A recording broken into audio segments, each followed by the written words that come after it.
Good morning, everyone. Happy Monday. I'm the Moon Mama. How y'all doing today? You know, my videos have been getting later. Yesterday, I couldn't post because I was traveling out of the Wi-Fi area, and I couldn't download the video when I was up in the mountains, and I couldn't download it until I came down. Um, but like my clock has been off a little bit, like my internal clock has been off. So I've been like going to sleep later and waking up later. And so I apologize that my videos are coming later. I'm just working to get my energy aligned so that I can be more of whatever. Anyway, so happy Monday. Today is Monday, and the moon is in Scorpio. And the moon is the day that governs Monday, and the moon is also in the first quarter phase of the moon. So we're in a cross in the road.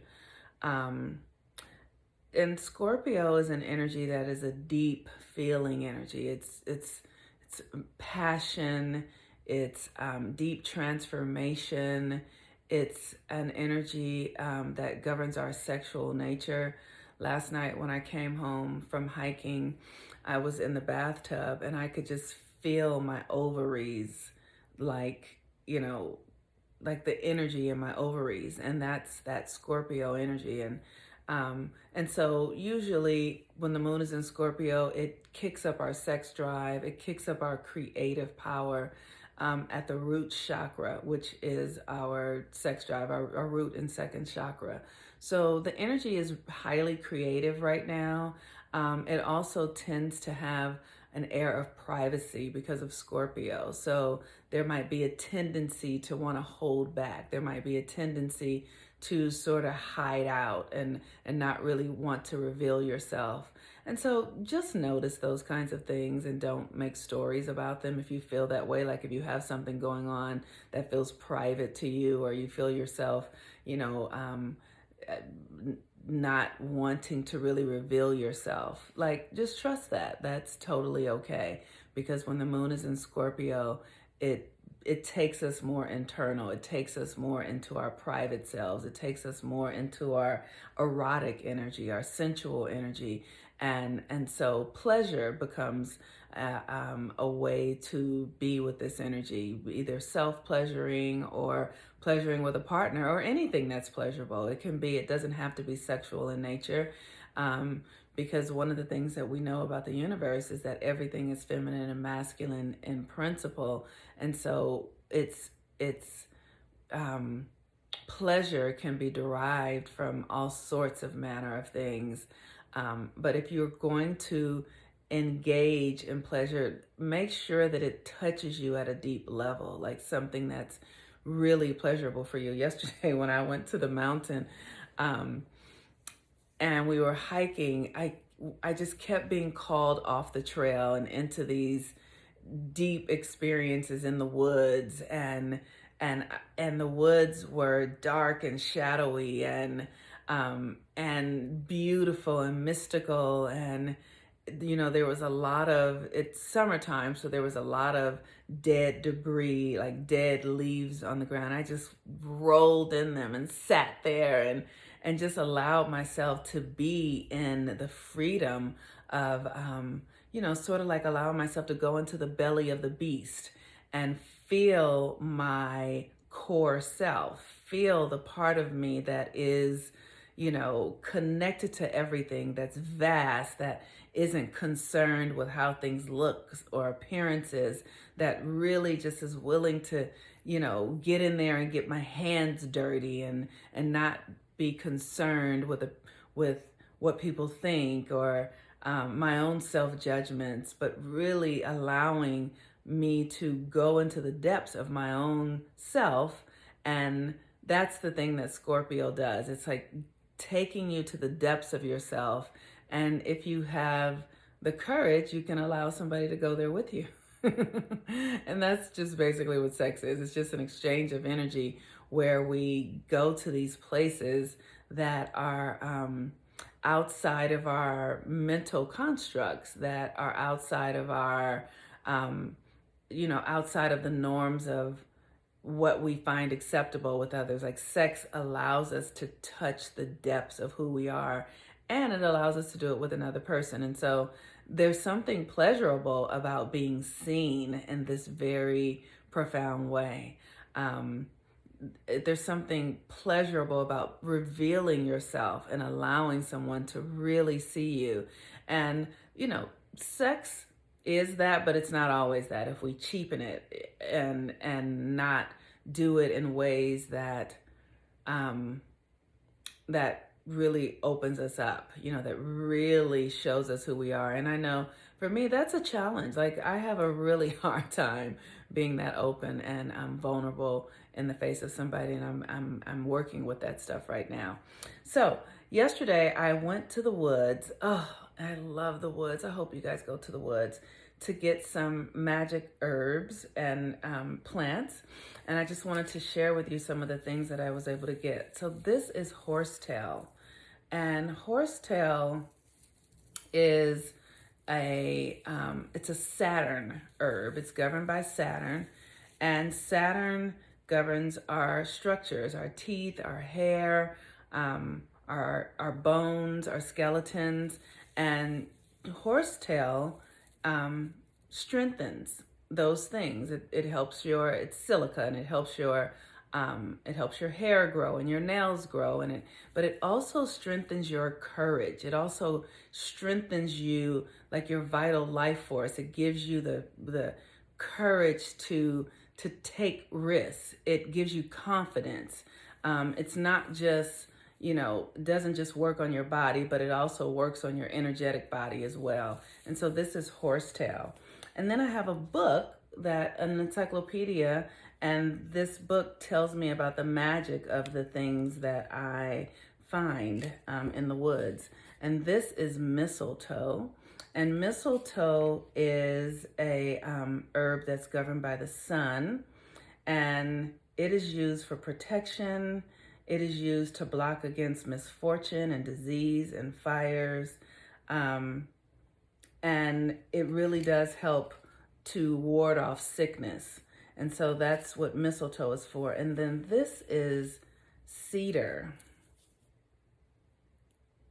And sometimes I'll just use just to clean my energy off. Like just to do like this.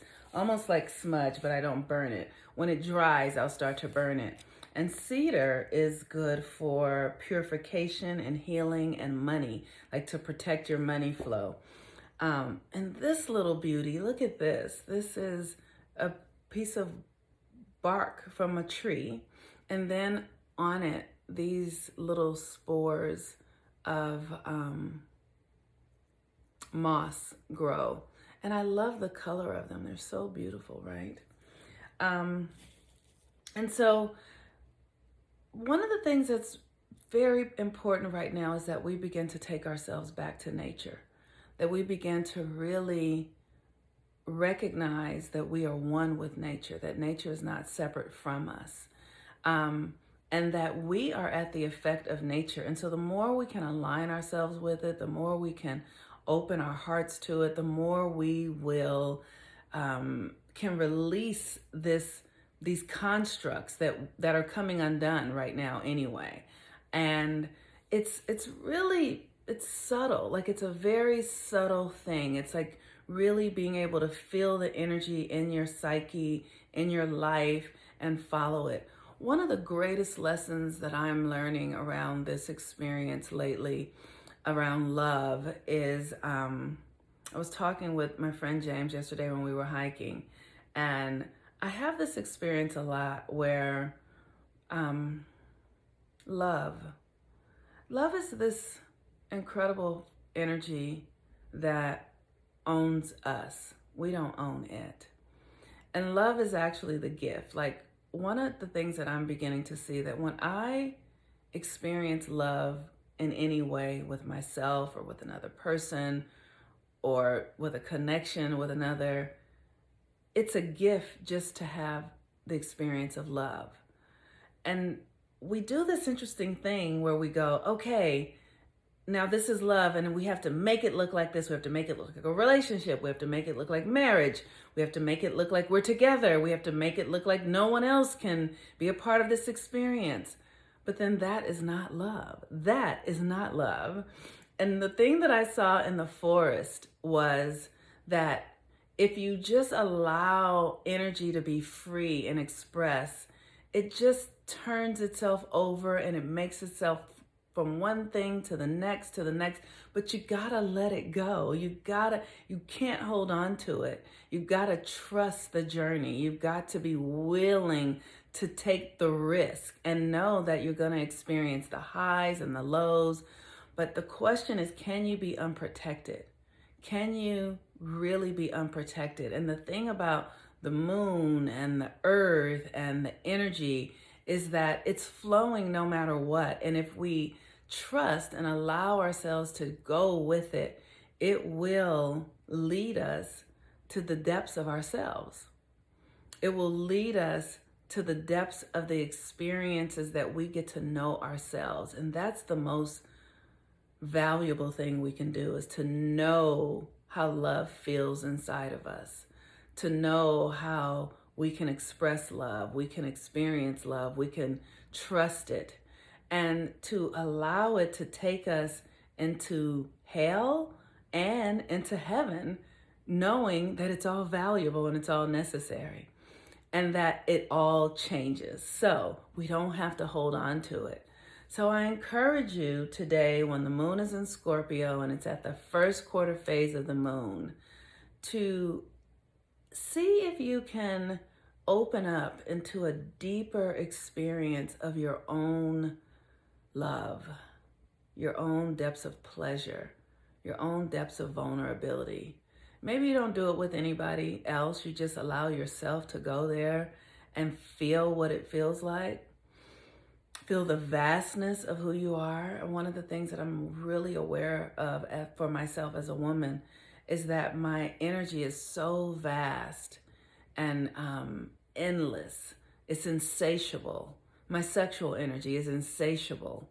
And I do myself a disservice when I try to cap it and say it's only for this person, or I'm only going to use it in this way, or this is good and that's not good. But to give myself the opportunity to feel all of it, just feel it, and then allow it to be and allow it to take me where the next experience is, so that I can have the experience. Love for the sake of the experience. So with that, I'm the Moon Mama. Have a wonderful day. I would love it if you guys would share, like how do you experience vulnerability and love? How do you experience allowing yourself to be seen? How do you see yourself in love? How do you experience love in your life and in your body and in your pleasure senses? Like, how do you do that? Because I'm learning right now, and I literally am just going, okay, this is a new time and I'm going to go for it. All right. Peace and blessings, everyone. Have a wonderful day. I'm the Moon Mama. Bye-bye.